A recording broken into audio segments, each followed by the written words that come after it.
안녕하세요. UTS입니다. 오늘은 저희 병원에서 자주 시행되는 기흉 수술에 대해 이야기하고자 합니다.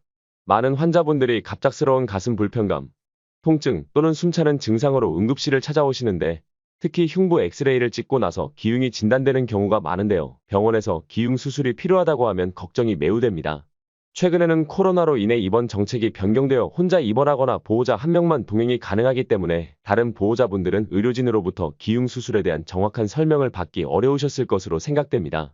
저희는 환자의 안전과 원활한 의료 서비스를 제공하기 위해 이번 영상을 통해 기흉 수술인 기포절제술에 대한 동의서 서식을 상세하게 설명해 드리고자 합니다.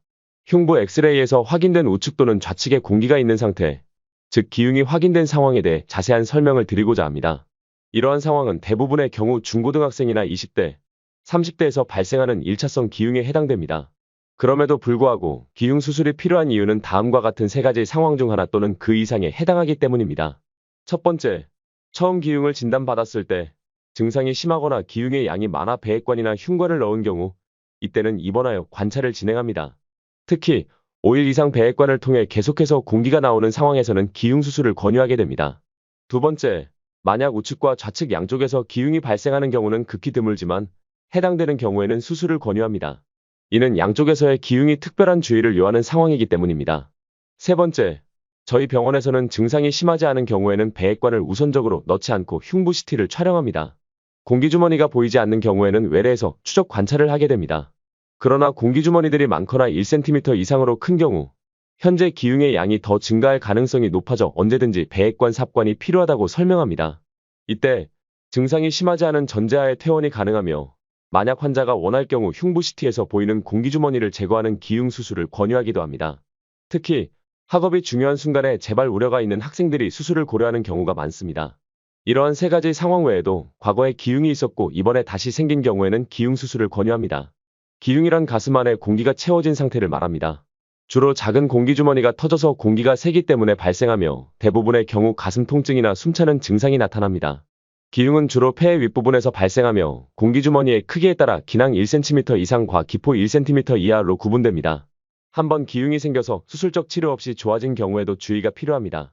왜냐하면 기흉은 재발할 가능성이 높은 상태로 처음에는 10명 중 3명에서 5명이 재발할 수 있습니다.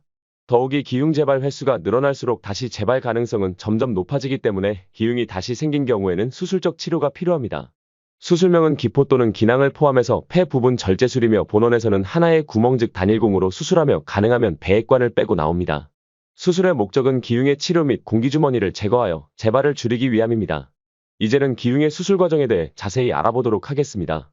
수술을 진행할 때에는 전신 마취에 사용되는 일반적인 인공호흡기보다 더 두꺼운 인공호흡기를 사용합니다.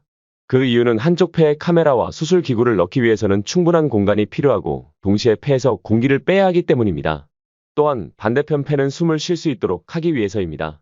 수술이 필요한 폐에 접근하기 위해 2cm 크기의 피부절개를 진행합니다. 이미 배액관이 있는 상태라면 위치가 너무 낮지 않으면 2cm로 연장하여 수술을 진행합니다. 이후에는 카메라를 통해 폐 전반을 자세히 살펴보고 공기주머니를 파악한 후 자동봉합기를 이용하여 제거합니다.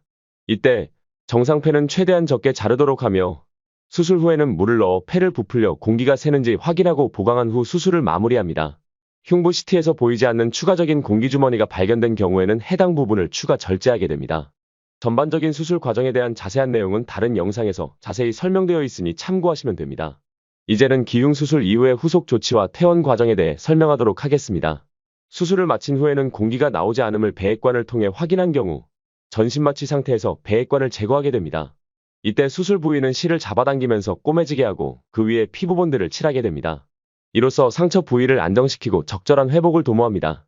수술 다음 날부터는 샤워가 가능하며 추가적인 소독은 필요하지 않습니다. 그러나 만약 수술 이후에 공기 노출이 보이는 경우에는 배액관을 계속 유지하게 됩니다. 이후 24시간 동안 공기 노출이 없고 나오는 배액양이 200m 이하이며 흉부 엑스레이에서 특이 소견이 없으면 배액관을 제거하게 되고 다음 날에는 퇴원할 수 있게 됩니다. 이제는 기흉 수술 후의 관리 및 후유증에 대해 알아보도록 하겠습니다. 수술 후에는 통증이 발생할 수 있기 때문에 무통주사와 먹는 진통제 등을 드리게 됩니다.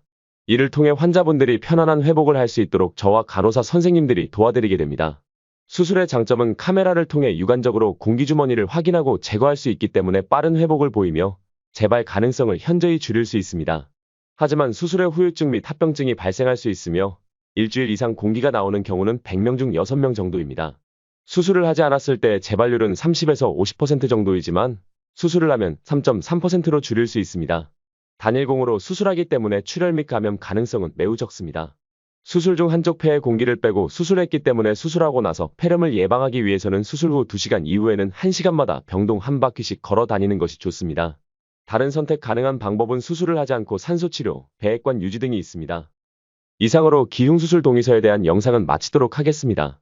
궁금한 사항이나 추가 정보가 필요하시면 언제든지 댓글로 남겨주세요.